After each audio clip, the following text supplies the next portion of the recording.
I was sipping my morning coffee on the porch when I saw it again, Karen's shiny silver SUV crawling down my field like it owned the place. She slowed at the massive iron gate I'd installed, climbed out in her bright pink blazer, and wrestled with the lock for a good 30 seconds before she managed to drag it open. Then she drove through, stopped, got out again, and slammed it shut with all the rage of a woman who'd just lost a war she started. I leaned on the railing and smiled.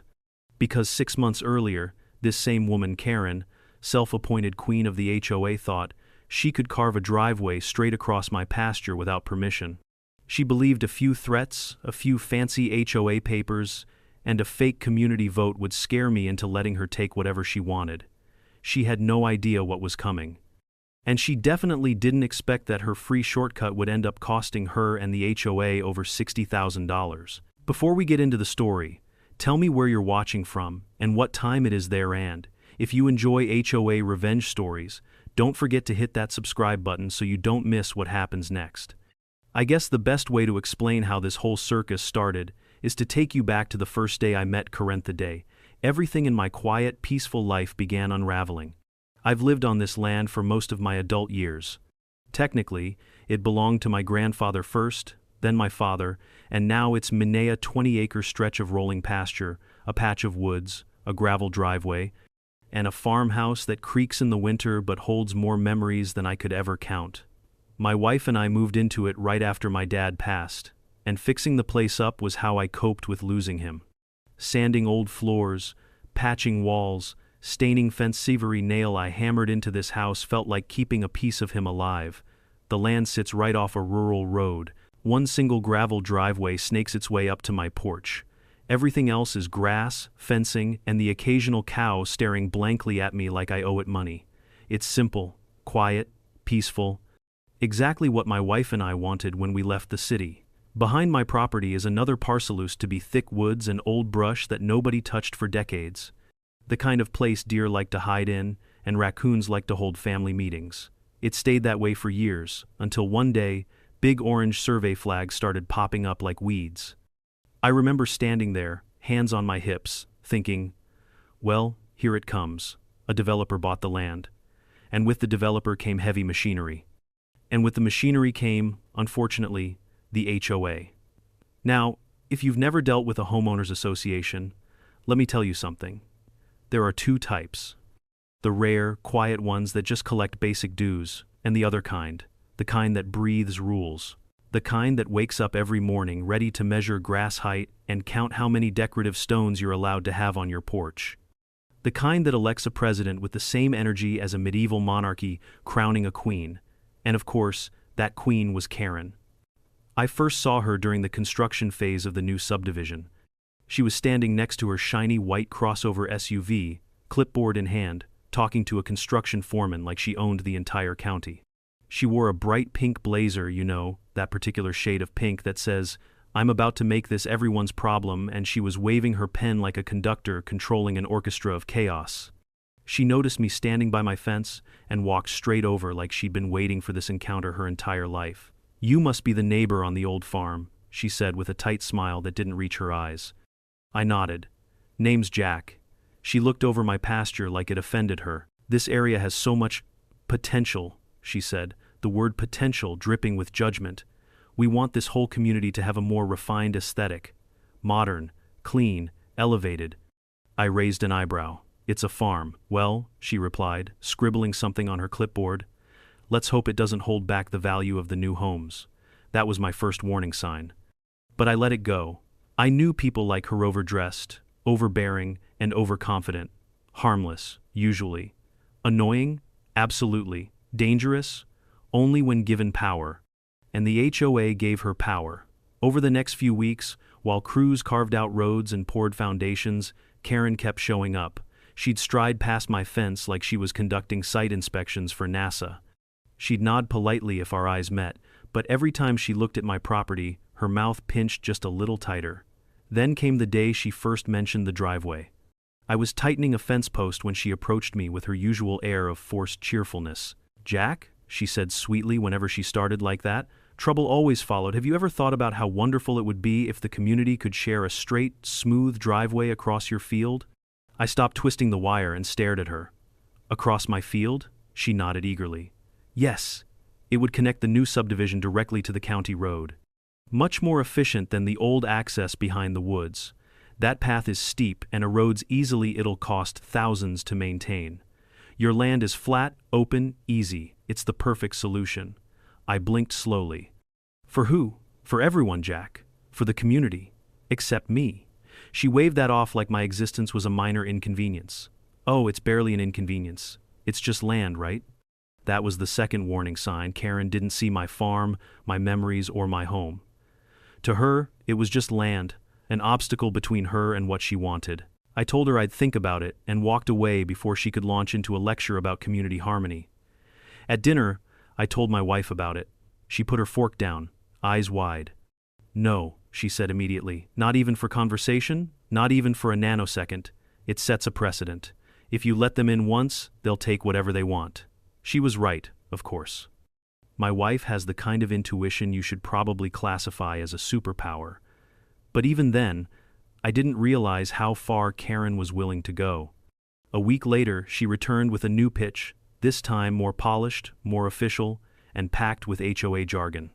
She brought papers printed with the HOA logo and a syrupy smile that told me she practiced the whole speech in the mirror. Jack, the HOA has voted to request temporary access across the eastern edge of your pasture strictly for construction vehicles, 6 to 12 months. We'll compensate you, of course, $200 per month, and we'll restore the land afterward. I crossed my arms. Restore it how? Reseed, regrade whatever you need, she said lightly.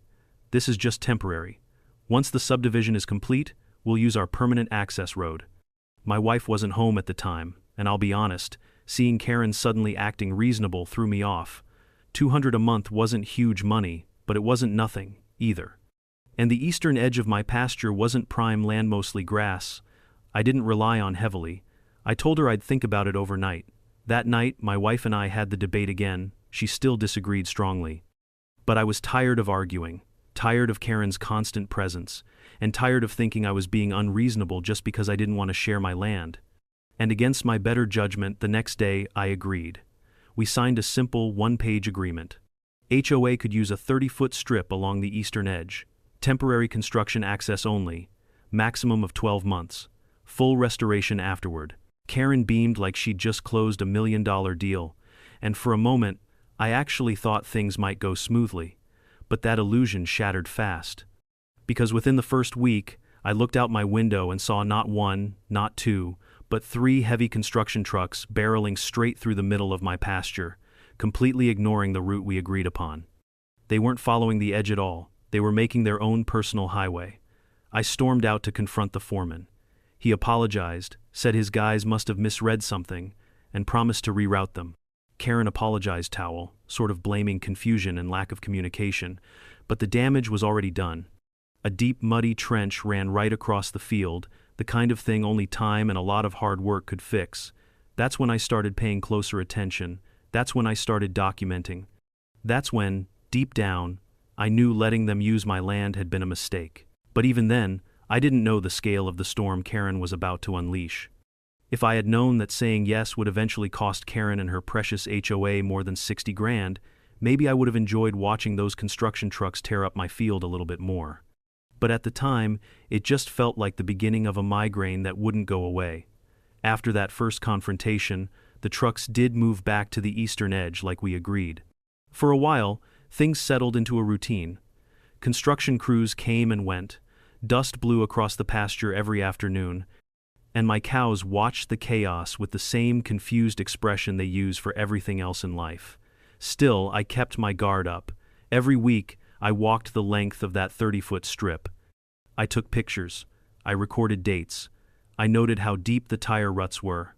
Not because I enjoyed acting like a paranoid detective, but because something in my gut kept telling me Karen wasn't done. And boy, was that gut feeling right. Around month 4, I noticed something odd. The original construction road on their property, not mine, was practically untouched. Grass was growing tall around it, like no one had driven on it in ages. Meanwhile, my pasture was being used non-stop. One afternoon, I saw a group of subcontractors pull over in the middle of my field for lunch. sitting on the tailgate, laughing, leaving their soda cans right in the grass. I drove over in my ATV and asked politely if they could move to the edge by the gravel road instead, reminding them it was private property. They looked around at the wide-open pasture and said, "It's HOA land, right?" Karen said this whole thing was approved. I clenched my jaw so hard I'm surprised I didn't crack a tooth. "No," I said slowly. "This is my farm, my land. This is temporary access only." One guy scratched his head. "Really? She talks like she owns the whole thing." "Oh, she tries," I muttered. I cleaned up the cans after they left, not the first time, certainly not the last, then went back to my house, irritated but trying to stay patient. I didn't want to blow up over something small.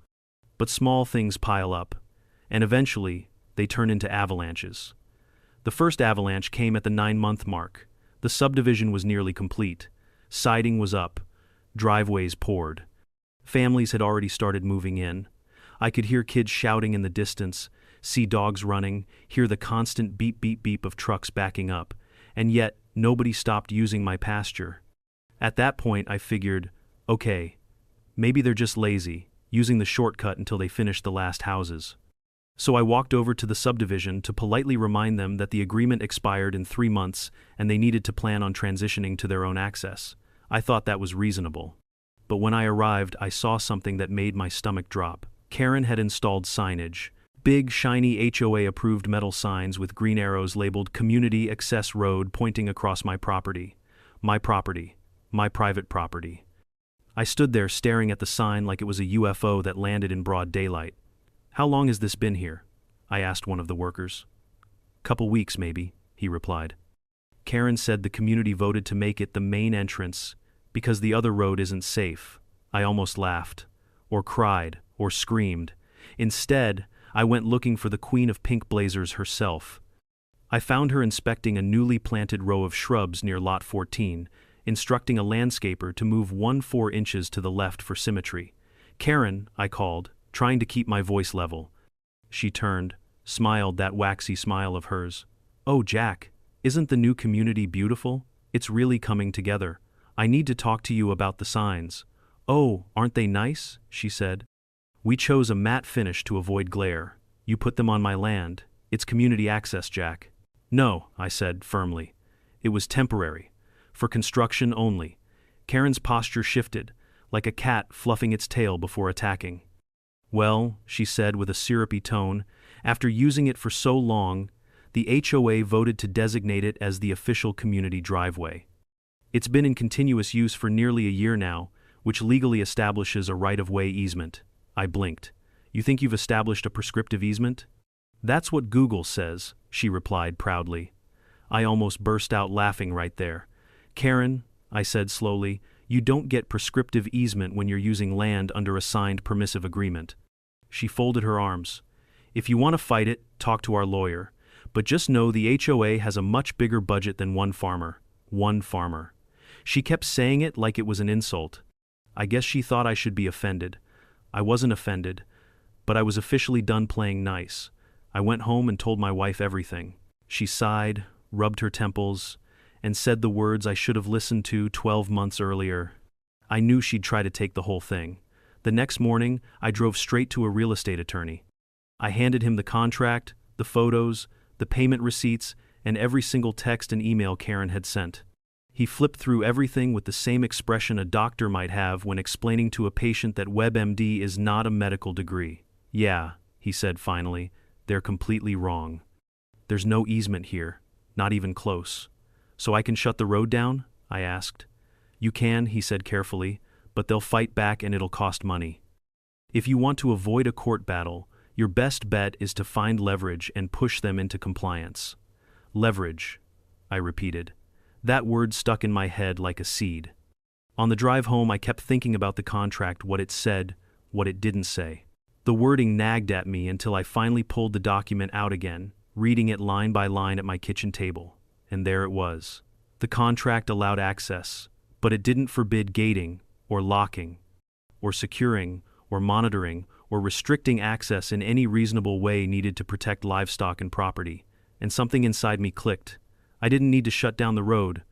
I just needed to make it so painfully inconvenient that Karen and her HOA would beg me to take it off their hands. That night, I paced the living room, outlining ideas. My wife watched me with a knowing smirk. "You're planning something," she said. "I'm planning," I replied. "To give them everything they insisted they wanted, in the most legal, most annoying, most petty way possible." She crossed her arms. "How petty?" I smiled. "Maliciously petty."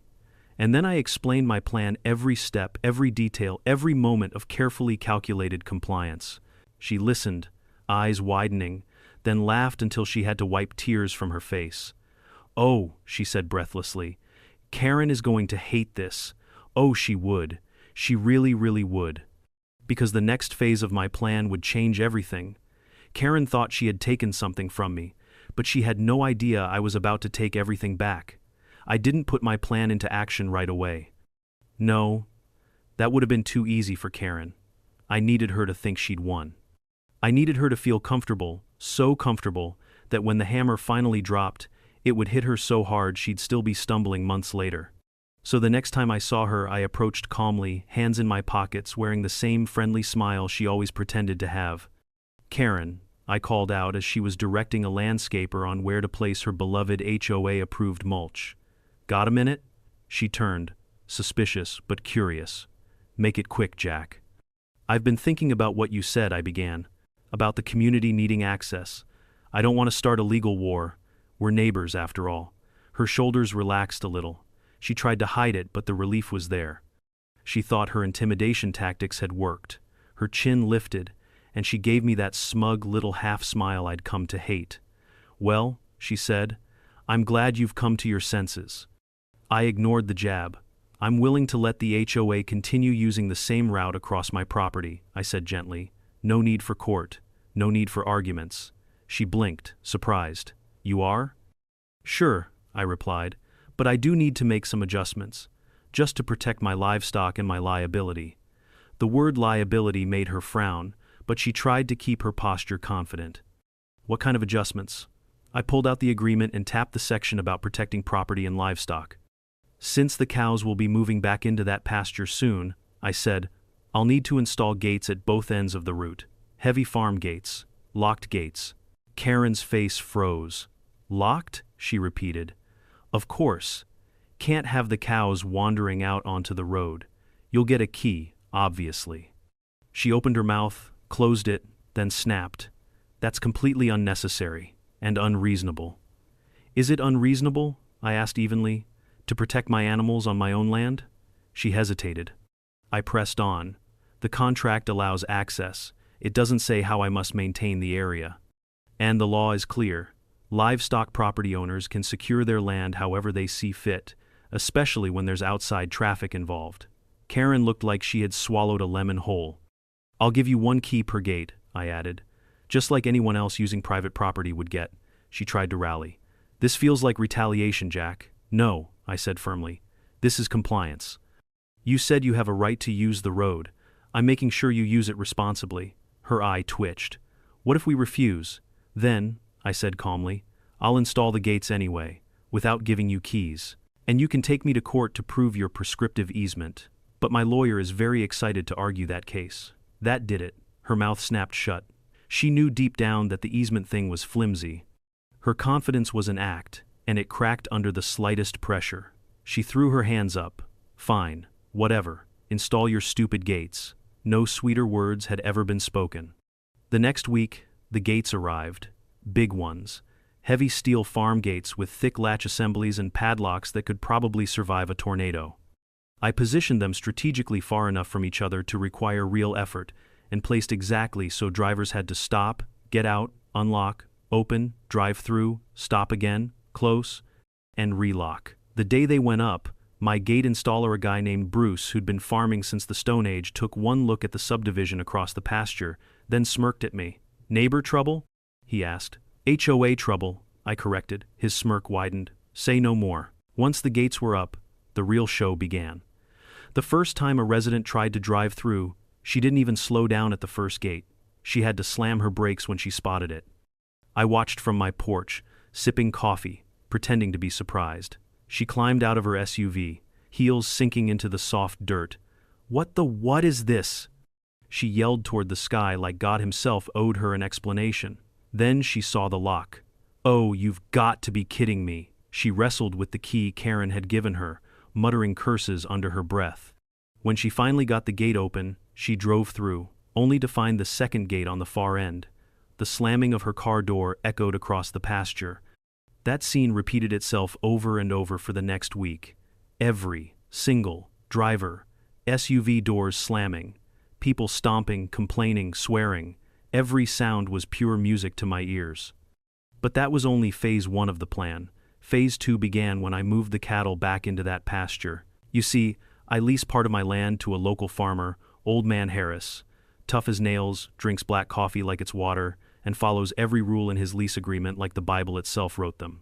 And the number 1 rule? Gates stay closed, no exceptions. I reminded him loudly, clearly, and with a wink that the gates must remain locked at all times to protect the cows. He nodded, smiled, and said, "Well then, I'll make sure no outsiders leave 'em open." And he meant it. The next morning, a herd of 38 cows thundered back into the pasture like an occupying army. They wandered across Karen's precious community driveway, trampling over tire tracks, sniffing at SUVs, and generally reminding everyone that this was cattle country, not suburbia. That's when the real chaos began. Cars had to dodge cows. People honked. Cows, offended at the noise, stared back with the slow-burning fury of animals that know they weigh 10 times more than you. And of course, with cows everywhere, the likelihood of someone forgetting to close the gate became infinitely more dangerous. 3 days into cow season, it happened. A resident left the far gate open. Just a crack. Just enough. One of Harris's cows, an especially curious one named Dolly, wandered through and ambled up toward the county road. Luckily, I spotted her before she got too far. I grabbed a scoop of feed and coaxed her back with some gentle bribery. But the incident was serious enough. I called my attorney. Within an hour, a formal notice was drafted. If any livestock escapes or is harmed due to negligence in closing and locking the gates, the HOA will be held financially responsible for all damages, medical care, recovery costs, and potential liabilities related to traffic incidents. I had it delivered the next morning. Karen nearly exploded. She came storming across my field, stomping like she wanted to leave craters behind her. Her pink blazer was flapping behind her like a superhero cape if the superhero was powered by pure rage. "This is ridiculous," she shouted before she even reached my porch. "You're using these cows to harass us." "Karen," I said calmly, "they're cows. They don't harass. They just exist. You're making it impossible for people to get home. You insisted on using the road," I reminded her. "I'm simply maintaining it as required by law. It's a nightmare." "Then fix your own access road," I said with a shrug. "Or stop using mine." She pointed a trembling finger at me. "This isn't over." "Oh, I know," I said cheerfully. "We haven't even gotten to the part where winter comes. Because let me tell you, watching HOA residents climb out of their warm SUVs into freezing wind, unlock an icy padlock with numb fingers, then fight a stubborn gate covered in frozen mud, that's when the real satisfaction began." But Karen didn't know yet. And she definitely didn't know the final offer. I'd soon deliver the offer that would cost her more than she could have ever imagined. Winter came early that year, and when it arrived, it didn't tiptoe in gently. It slammed the door open with a freezing gust of wind and dumped half a foot of snow across my pasture overnight. I woke up to white fields, ice-crusted fences, and the distant sound of someone screaming at a frozen gate. I didn't need to check who it was. I stepped onto the porch with a mug of hot coffee, the steam rising like smoke signals against the sharp morning air. Sure enough, at the far gate, a bundled-up HOA resident was wrestling with the padlock like it was an anaconda trying to swallow his hand. Every few seconds he'd hop up and down, blowing into his gloves, cursing the universe and kicking the bottom rail. A minute later, he slipped on a patch of ice and fell right on his back. I winced sympathetically, mostly sympathetically, and watched him lay there for a solid 10 seconds. Staring up at the sky like he was questioning every life decision that had led him to this frozen hell. Eventually, he staggered up, got the gate open, drove through, and repeated the entire process at the second gate. That was the moment I realized something important. My plan was working even better than I expected. The gates weren't just inconvenient anymore, they were soul-crushing. And with the snow piling up, the mud underneath freezing into uneven ridges shaped by cow hooves, The driveway had transformed into an off-road obstacle course that could have been featured on a survival show. Every time a car bounced through the ruts, I could practically hear the suspension groaning. But the worst part for them was the cows. Cows don't care about weather. They don't care about cars. They don't care about people yelling at them. They just stand there chewing cud, looking mildly amused by the chaos around them. And with the pasture shrinking in the cold, they started gravitating toward the warmth of running engines. One morning, an SUV stopped at the first gate and 5 cows crowded around it like they were inspecting a new attraction at the county fair. The driver honked repeatedly, but the cows didn't move. One even licked the rearview mirror. I nearly dropped my coffee laughing. But not everyone found it funny. By mid-December, the complaints started rolling in. Not to me, oh no, they flooded Karen's inbox, voicemail, and probably her nightmares. People were furious. "This is insane. My kids are late for school because of that stupid gate. I almost hit one of Jack's cows. We can't even get Amazon deliveries anymore. Why isn't the HOA fixing the main road like we were supposed to?" Those were my favorites, the residents slowly realizing that the problem wasn't me, it was Karen. And then came the night everything boiled over. It was around 7 p.m., heavy snow falling, when my doorbell rang. I opened it to find 2 HOA residents both bundled in winter gear, faces red from the cold and from sheer frustration. Before I could say a word, the taller one blurted, "Jack, please tell us there's a way to get rid of these gates." His friend nodded vigorously. "We're begging you." My wife slipped on the ice last week trying to open the gate. She sprained her wrist.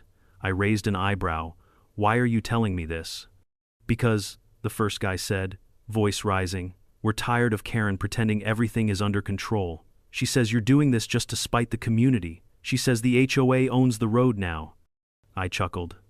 "Does she also say she's a lawyer?" They exchanged a look that told me the answer was yes. "Look," the shorter guy said desperately, "is there any way, any option where we don't have to deal with these stupid gates anymore?" Oh, there was. I'd been waiting for this moment for months, but I wasn't ready to drop the hammer just yet. The final blow needed to land with maximum impact politically and financially. And that meant one thing.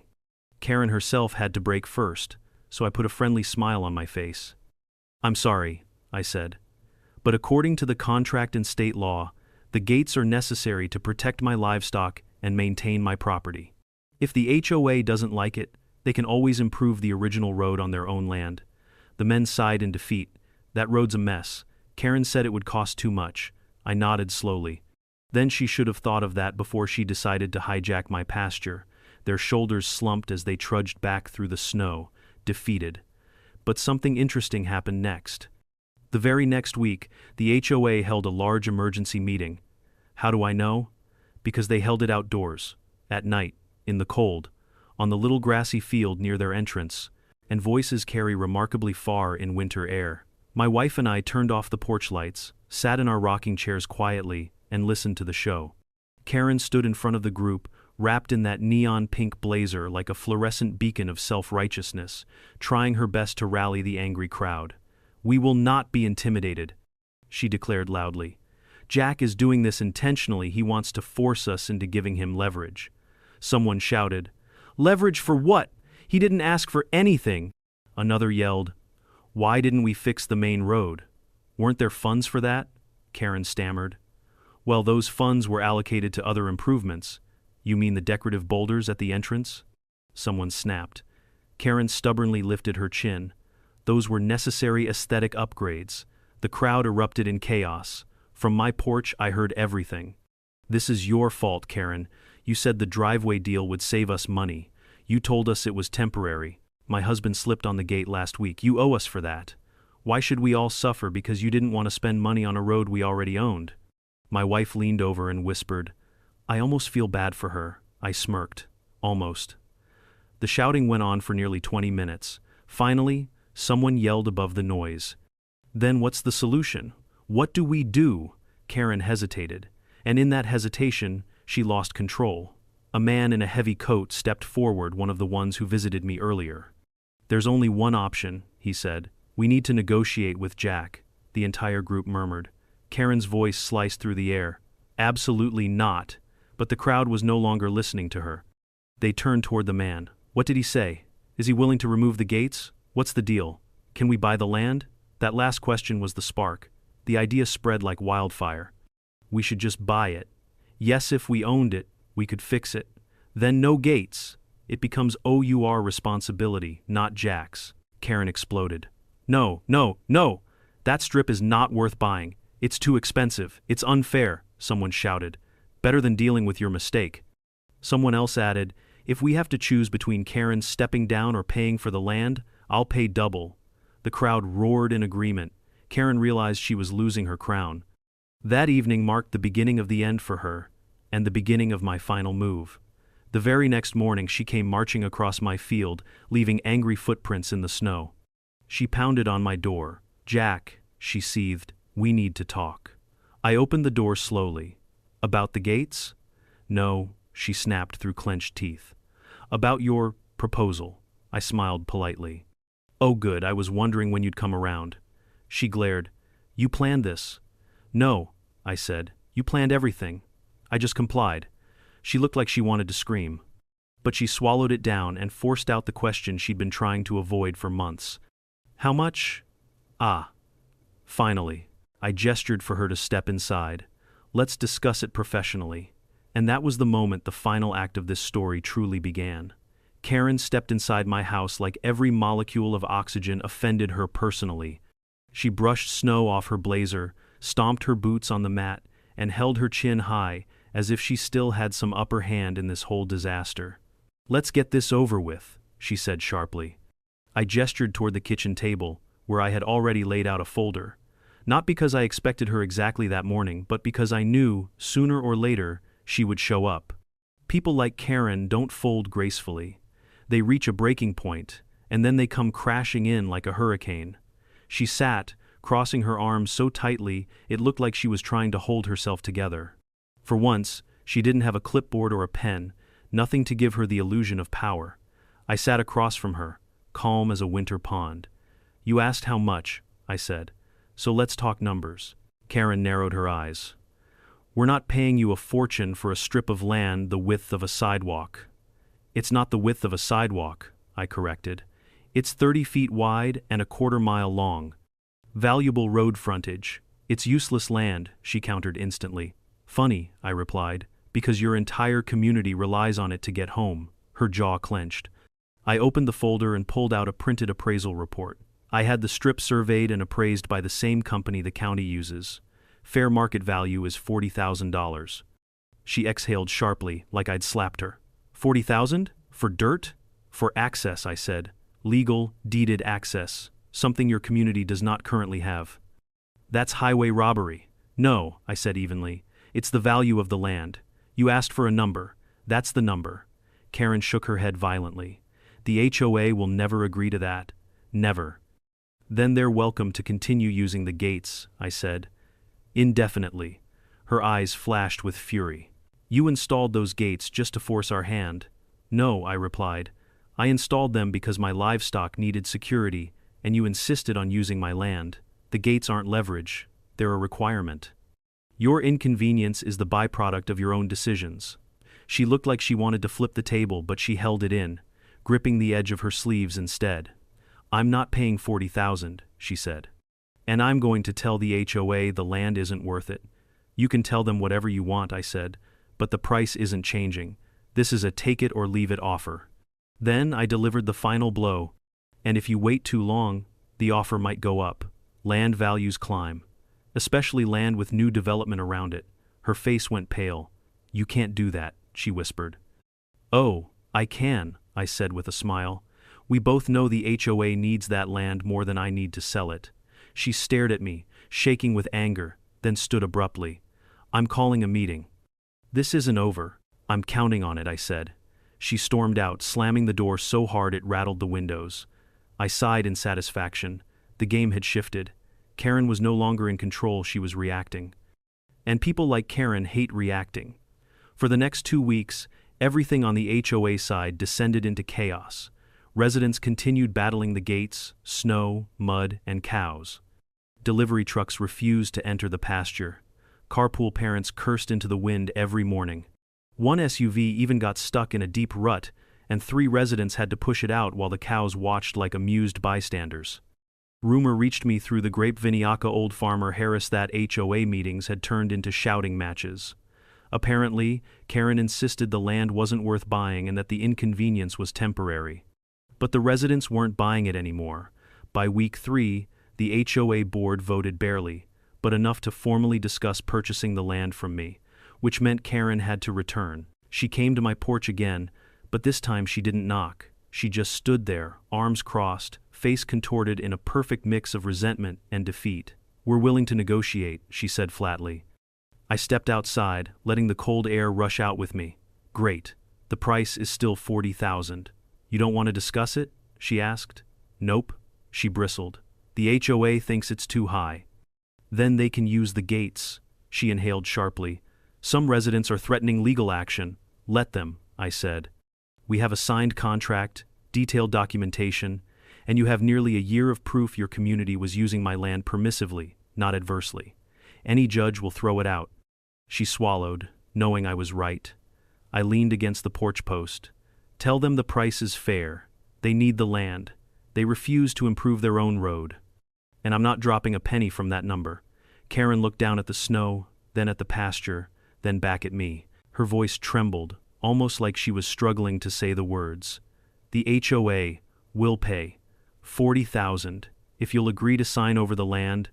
I smiled slowly, deliberately, enjoying every second. "I'll contact my surveyor and attorney. We'll begin the process." She nodded stiffly. "Fine." Then, under her breath, she muttered, "I hope you're happy." "I'm thrilled," I said. She turned, trudging away through the snow like a defeated soldier retreating from battle. But the war wasn't over not yet. The land sale process took weeks. Surveyors came, measured the strip, marked boundaries, and created legal descriptions. Attorneys drafted deeds. A title company verified ownership. Karen attended every meeting, every call, every inspection, arms folded, jaw clenched, acting like she was being forced to swallow gravel. One surveyor whispered to me, "She's a piece of work." I grinned. "You have no idea."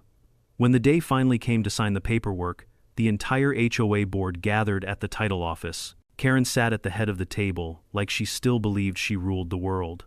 I sat opposite her, relaxed and calm. The deed was slid toward me first. I signed it carefully. Then it was passed to Karen. Her hand shook as she scrawled her name, her lips pressed tightly together, her eyes burning holes into the paper. The HOA treasurer then handed me a cashier's check, $40,000. I slipped it into my folder, stood and reached across the table. "Pleasure doing business," I said smoothly. Karen didn't take my hand. I didn't mind. Because the moment she refused, the HOA secretary, clearly fed up with her, muttered, not quietly at all, "This whole thing was your fault anyway." Karen's face flushed bright red, and that's when it happened. A board member of the older slammed his pen down and said, "I'm starting a vote of no confidence. Karen, your leadership has cost this HOA too much already." Karen froze. The room erupted into murmurs. Some nodding, some whispering, some flat out agreeing. Karen's eyes widened. "You can't do that." "We can," the treasurer said, "and we will." I stepped out of the room then, not wanting to grin directly into Karen's unraveling authority. But as I walked past the frosted glass window, I heard shouting hearse echoing into the hallway. It was poetic. A week later, a letter arrived in my mailbox from the HOA. It wasn't a bill, it wasn't a threat. It was an announcement. Karen had resigned, removed, voted out, the queen of pink blazers dethroned by her own subjects. My wife framed the letter and hung it in the mudroom. But the best part? That newly purchased strip of land, now officially HOA property, still ran right past my porch.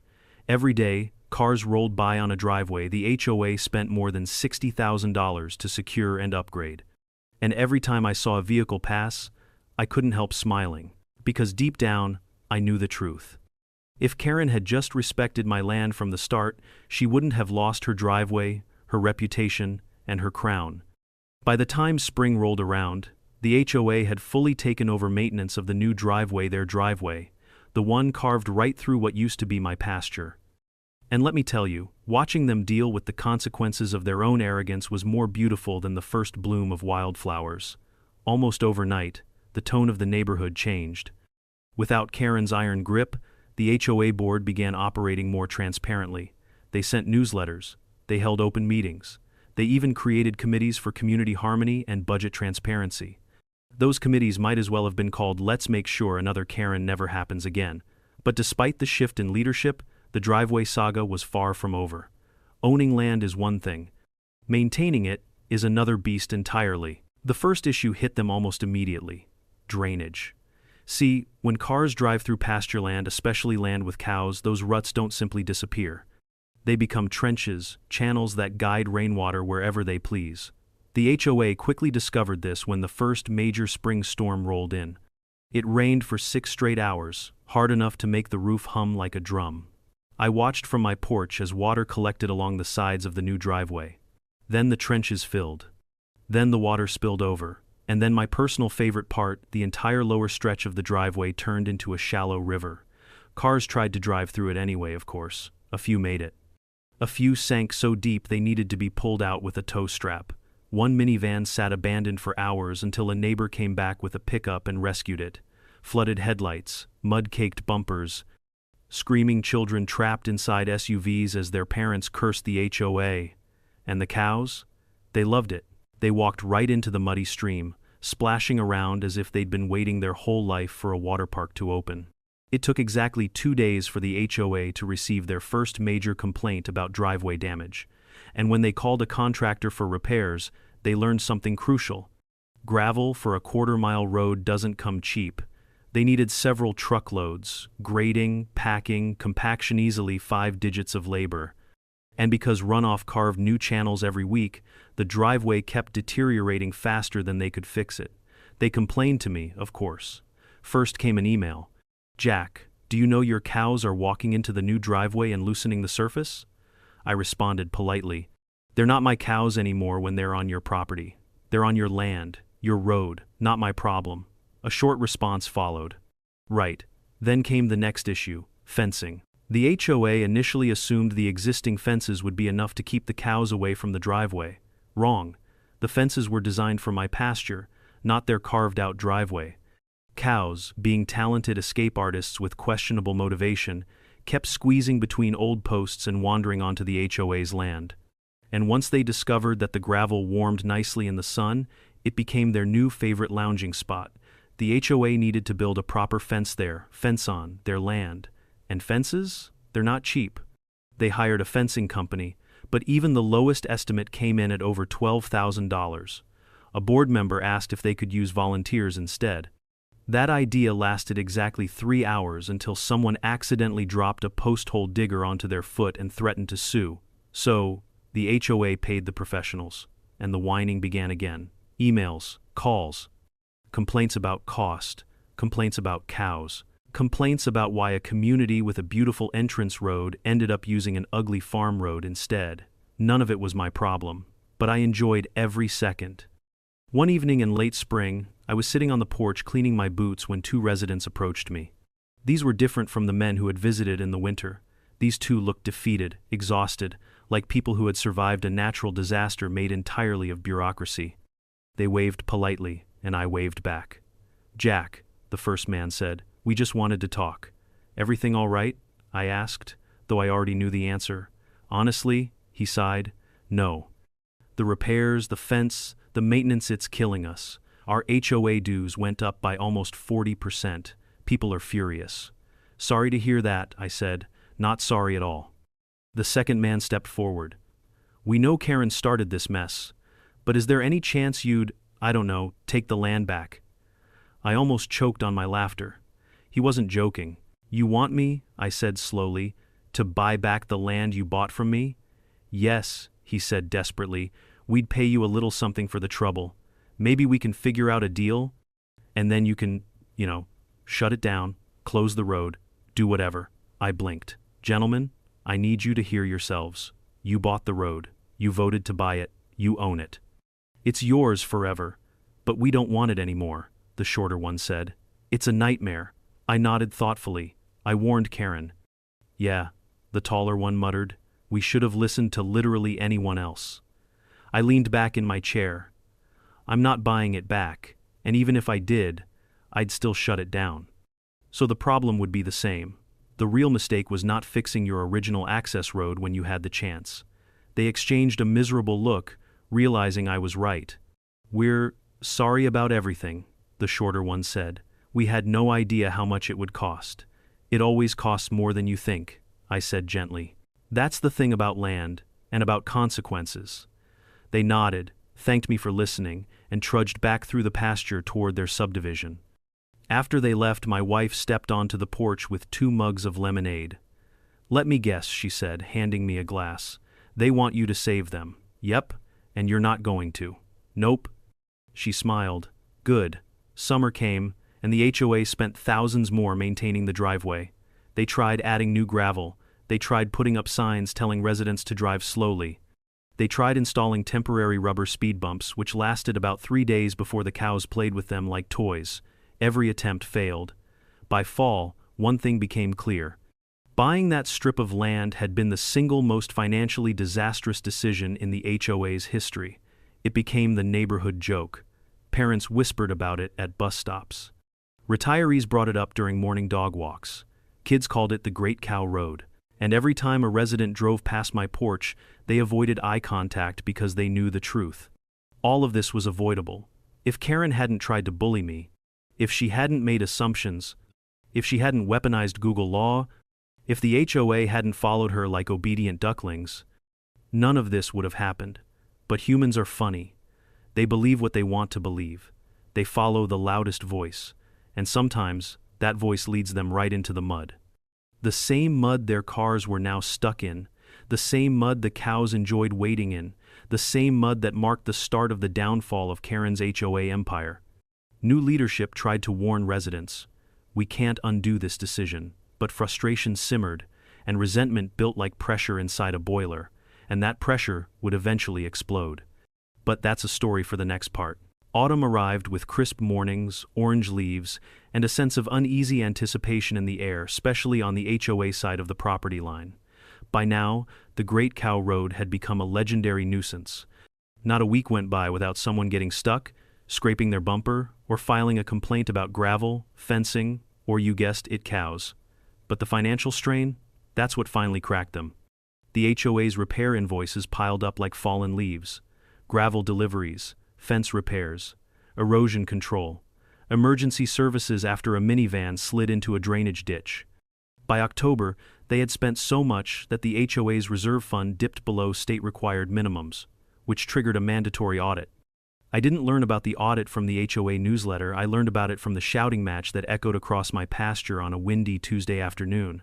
You can tell a lot about a community by the way they yell at each other. I was on my porch splitting kindling for the wood stove when the first voice rose.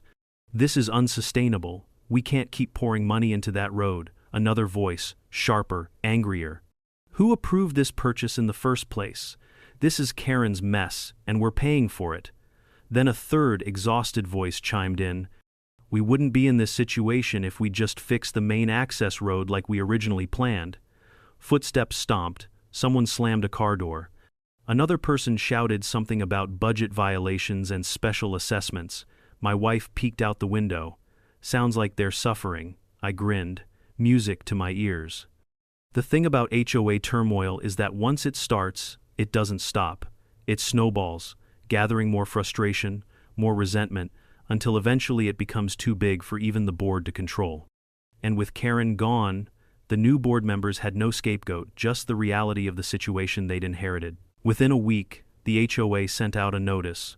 Emergency special assessment meeting attendance mandatory. Translation: we need money, and we need it now. Naturally, people panicked. I didn't attend the meeting, of course. I'm not part of their HOA, but I didn't need to be there to hear what happened. Sound travels beautifully across an open field. From my porch, I heard the yelling start before the official meeting even began. "This is outrageous. I refuse to pay another dime for that stupid driveway. My car needs new shocks because of that road. Why are WE paying for his cows?" That one made me laugh. Then came the board president's attempt at calm. "Everyone, please settle down. The special assessment is necessary to restore the reserve fund." Someone cut him off. "Because you idiots spent it all on rocks and fences." The shouting grew louder. Apparently, the proposed assessment was steep, several $100s per household. Not because the land I sold them was expensive, not because of the deed transfer, but because maintaining a quarter-mile driveway across old pasture land was an everlasting money pit, a sinkhole disguised as a shortcut. People began demanding impeachment of the current board. Others wanted to sue the HOA itself. A few insisted the HOA should dissolve entirely, and then a voice rang out louder than the rest. Just sell the road back to Jack. The eruption that followed was spectacular. I nearly spilled my coffee laughing. The laughter didn't last, though, because moments later, I saw two board members break away from the pack and start walking toward my house. I sighed. Here we go again. My wife squeezed my arm. Be nice. I'm always nice, I said, grabbing my jacket, just not always helpful. When the board members reached the porch, they were visibly distressed, tired eyes, stressed voices, hair disheveled like they'd been running their hands through it for hours. Jack, the first man said, we need to talk. I leaned against the porch rail. About the road? Both men nodded solemnly. We're drowning, the second board member admitted. This driveway is destroying the HOA. The cost is unsustainable. The residents are furious, and Karen's legacy, the first added bitterly, is turning our HOA into a financial disaster. I didn't disagree. So, he continued, we have a proposal. The HOA wants to know if you would consider purchasing the strip of land back from us. I blinked. My land? I said slowly, that you insisted on taking, then insisted on buying, then insisted you could maintain better than me? The first man winced. Yes, I crossed my arms. And what would I do with it? Whatever you want, he said quickly. Shut it down, gate it again, let your cows roam freely, anything. And why, I asked, would I pay money to take back land I didn't want to sell in the first place? They exchanged desperate glances. Finally, the second man spoke. Because the HOA can't afford to maintain it anymore. We're begging you, Jack, please. We'll sell it back at a discount. I almost felt bad, but not bad enough. No, I said simply. They stared at me in disbelief. No? No, I repeated. You made your choice. You voted. You bought the land. You maintain it. The first man tried again. What if we? No, I said firmly. The second man sighed in utter defeat. Then the HOA is going to collapse. Maybe, I said, but that's not my problem. I didn't build a driveway across your land. You built one across mine. They stood there silently as the weight of that truth settled on their shoulders. We understand, the first man whispered finally. We just had to ask. I nodded. And I answered. They thanked me out of politeness, not gratitude, and trudged back across the field, shoulders slumped, looking like two men headed toward a firing squad. That night I watched the HOA implode. Residents yelled at the board. Board members yelled at residents. People stormed out. Someone threw a folder into the grass. A dog started barking at the chaos. And eventually, mercifully, the meeting collapsed in on itself like a dying star. The next morning, an email was accidentally forwarded to me by one of the residents I'd befriended. The subject line? HOA emergency. Vote to dissolve. I sat back, stunned for a moment. Then I laughed so hard my wife had to close the windows. Over the next few weeks, the vote circulated, the arguments flared, and finally, after years of mismanagement and months of financial chaos, the community made their choice. The HOA dissolved, gone, disbanded, wiped off the face of the neighborhood map, and that meant something glorious. The driveway was now the responsibility of the individual homeowners who used it, not an organized board. And once they saw the cost, most of them simply stopped using it. They returned to the original road behind the woods, the one they should have fixed in the first place. Slowly, the community's cars disappeared from the strip of land that had caused so much trouble. Slowly, the gravel faded. Slowly, the fences sagged. Slowly, the road died. Until finally, that long, expensive, painful road became nothing more than a memory, a scar on the land, a reminder of a fight they never should have picked. One quiet afternoon, months after the HOA vanished, my wife and I took a walk along the abandoned driveway. Grass pushed through the gravel. Weeds claimed the edges. One of Harris's cows lazily chewed on an old reflector post. It's like it never even existed, my wife said softly. It existed, I said. Karen made sure of that. She laughed. Are you glad it's over? I looked out across my land, the pasture I'd protected, the home I loved, the quiet I'd reclaimed. Yes, I said, I really am. And as if on cue, a breeze swept across the field, carrying with it the last echoes of that ridiculous HOA drama.